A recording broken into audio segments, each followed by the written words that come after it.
ഒരു ദിവസം രാവിലെ, മോനെ ജോജോ, കുളിച്ചിട്ട് വാ, സമയം ഒരുപാടായി.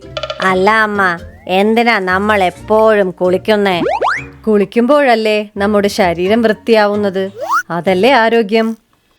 ഇത് കേട്ടതും ജോജോ കുറച്ചു നേരം ആലോചിക്കുന്നു. എന്നിട്ട് ഒരു ബക്കറ്റ് നിറയെ വെള്ളം കൊണ്ടുവരുന്നു.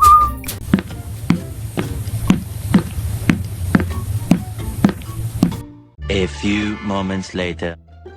എന്താ ജോജോ ചെയ്യുന്നേ? അമ്മയല്ലേ പറഞ്ഞേ വൃത്തിയാവാൻ കുളിക്കണമെന്ന്. TV മൊത്തം പൊടിയാണ്. ഞാൻ TVയെ കുളിപ്പിക്കാൻ പോവുകയാ.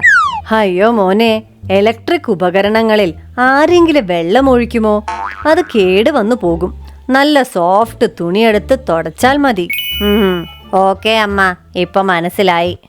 പിറ്റേ ദിവസം അമ്മ വാഷിംഗ് മെഷീൻ ഓൺ ചെയ്യുമ്പോൾ വെള്ളം വരുന്നില്ല. മോനെ ജോജോ, വാഷിംഗ് മെഷീന്റെ വാട്ടർ കണക്ഷൻ കട്ടായിട്ടുണ്ടല്ലോ, എങ്ങനെ? അമ്മയല്ലേ പറഞ്ഞേ ഇലക്ട്രിക് ഉപകരണങ്ങളിൽ വെള്ളം ഒഴിക്കരുതെന്ന്.